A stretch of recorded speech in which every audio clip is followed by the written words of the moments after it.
Abantu benshi bategereza kureba niba ubishoboye, kandi intsinzi nyayo iva mu kwiringira imbaraga zawe. Niba wumva ushaka gutsinda, imbaraga zawe nta wundi uzaziguhereza, zikurimo. Zishakisha uzikoreshe, nibwo uzabona intsinzi nyayo. Niba ushaka gutsinda, niba ushaka kumenya neza niba nta wundi muntu uzagufasha keretse ubanze kwifasha, menya ko byose ari wowe bireba, nta wundi muntu bireba. Kandi fata inshingano z'ubuzima bwawe nk'umugabo nyawe, nk'umugabo ukomeye. Menya yuko buriya abantu abagutera imbaraga ari bake cyane, kandi rimwe na rimwe barashira. Hari igihe umuntu abagufasha byagera igihe akigendera. Rero buriya ntugategereze ko undi muntu azaza gukorera ibyo ushoboye, kandi ibyo ushoboye kwikorera. Niba ushoboye kubyikorera, ni ukuri utatangira kubyikorera. Ahangaha munsi tugiye kureba impamvu 15 zikwereka neza ko abandi bantu bose buriya kenshi bataza kugufasha mu gihe utifashije. Impamvu ya mbere, buri wese aba afite ibibazo bye. Abantu bafite ibibazo barwana nabyo buri munsi mu buzima bwabo. Ntabwo bafite rero umwanya uhagije wo kuza kwita ku bibazo byawe mu gihe weho utabyitayeho. Niyo mpamvu intsinzi nyayo iva mu kumenya imbaraga zawe ahantu ziri. Impamvu ya kabiri, si abantu bose bakwifuriza ibyiza. Hari abantu bashaka kubona yuko watsinzwe, kandi iyo babonye ko watsinzwe barushaho kwiyumva neza.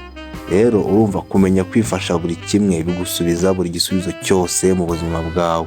Dore impamvu ya gatatu, abantu barahinduka. Nk'uko uzi ko buriya mu gitondo izuba rije bari kuva, saa sita rikaba riri kuva, ariko byagera saa 4 z'ijoro ikirere kigahinduka umukara, ijoro rikaza, hakaza umwijima. N'abantu niko bameze. Abantu rimwe na rimwe hagiye muri mu nzira imwe ukabona bakeye, ariko uko bagenda bakura, uko bagenda bahura n'izindi nshuti, bagenda bahinduka kuri bakagenda baba umwijima. Mu gihe babura umuri ku bandi bantu, we bakagenda bareka kuba urumuri rwabo bagahinduka umwijima. Cyangwa ugasanga wenda benshi baranigende bajyana kure cyane, aho utazongera kubabona vuba. Twikomeza n'impamvu ya kane.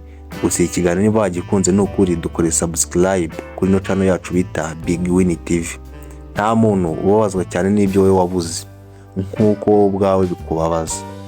Niba nta muntu rero ubabazwa n'ibibazo byawe wabuze, cyangwa se ibyishimo wabuze nk'uko wowe bikubabaza, ni ukubera icyo umubabaro wawe washaka kugira uw'abandi.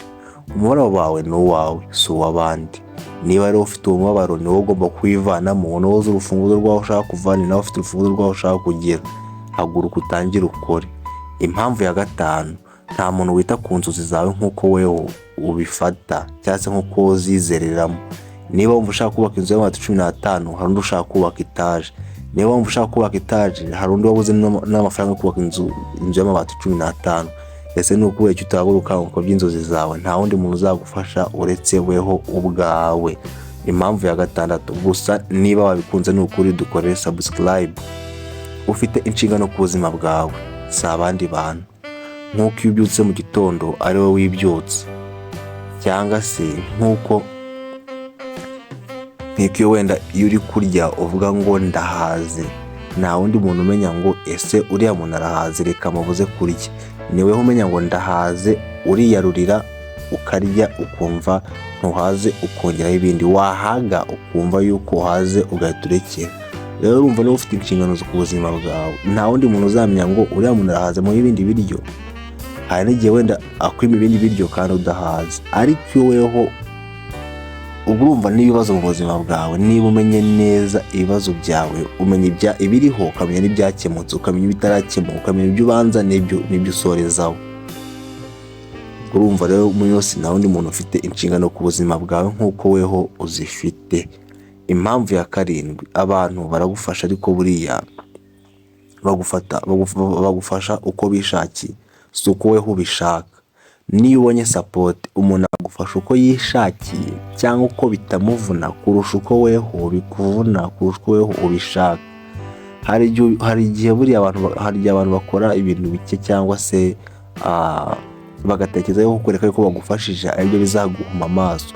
Nyamara iyo batagufashije nibwo usanga wagakoze ibintu byinshi kurusha uko bagufashije. Twikomereza n'impamvu ya 8. Gusa niba wumva ushaka guhinduka mu buzima bwawe, jya ufata umwanya wige ibintu bishyashya mu buzima bwawe.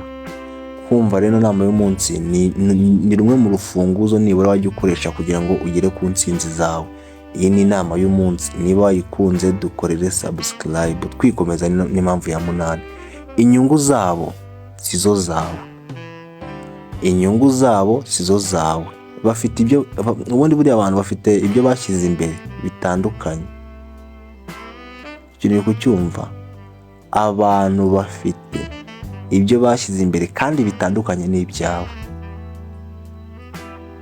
Nk'uko ubyuka uvuga ngo ngewe nzajya nambara umupira wenda, cyangwa se nk'uko mu gitondo ubyuka ugasanga wambaye wenda umupira w'ubururu, ukaba uhitamo kwambara umunsi, nyamara hari undi wahisemo kwambara ishati y'amaboko maremare. Urumva rero inyungu bitewe n'inyungu uri bubone mu byo wambaye cyangwa se mu byo uri bukoresha uwo munsi, si byo abantu bose bari bukoresha kuko bitandukanye n'ibyawe. Ufite gutekereza ibyawe kugira ngo bigufashe kugera aho ushaka kugera.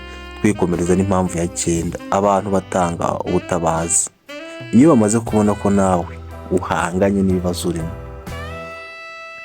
Ntabwo wagira ibibazo ngo ubure gutangira kwifasha ngo undi muntu azaza gutangire kugufasha. Iyo ubabwiye ko urwana uri wenyine batangira kugufasha uko bakeka, ariko siko bose babyitangiramo, siko bose bagufasha. Niba wagerageje kwifasha abantu bakabibona nibura baza kugufasha, ariko niba utabitanya nyine za mbaraga zawe ngo zigaragaze kuri the first line, nimba turi watangiye kubikora ku murongo wa mbere nyine ngo abantu babone ko ari wabitangije, nta wundi muntu uzaza kugufasha. Dore twikomeza n'impamvu ya 10. Nta muntu uzapfa kureba ibibazo byawe. Ushobora kubwira abantu, reka mbaho urugero rwumvikana, uzabwira ibibazo byawe abantu 100. Abantu 30 muri abandi 100 bahita bashimishwa nuko ufite ibyo bibazo. Abantu 20% barabyumva bakabyihorera. Nibura abandi 20% nibo batangira gufokasinga ku kibazo cyawe kuva wenda hari aho bagufasha. Nta muntu uzapfa kukureba ikibazo cyawe mu gihe utabanje kukireba. Ikibazo cyawe ni wowe kizageraho ingaruka mbi. Niwumva ubabare nta wundi muntu uzabyumva. Rero niyo mpamvu nta n'umuntu witaye kureba ku bibazo byawe mu gihe utabanje kubyibazaho. Ntawe rwose uzaguhorera ibibazo byawe, ntawe uzabihosha, niwe ugomba kubihosha. Kwikomeza n'impamvu ya 11. Kwifasha biguha icyubahiro. Iyo umuntu yagufashe buriya kenshi aragusuzugura. Iyo umuntu yagufashije aragusuzugura, ariko iyo wagerageje kwifasha rwose ibyo biguhesha icyubahiro, kuko iyo hari aho uvuye ari naho ugeze. Umuntu wese ukubonye bwa mbere, iyo akubonye bwa mbere atazi uko byagenze ahita yumva agutinya. Iyo asanze ufite itaje atazi uko byagenze aravuga ati wa muntu afite itaje, akumva yuko byanga byanoga hari ikintu umurusha kandi akakugomba icyubahiro kandi uko byanyabyo. Twikomeza n'impamvu ya 12. Nta muntu kwitayeho cyane nk'uko weho ubwawe ugomba kwiyitaho. Nta muntu kwitayeho nk'uko weho ubwawe ugomba kwiyitaho.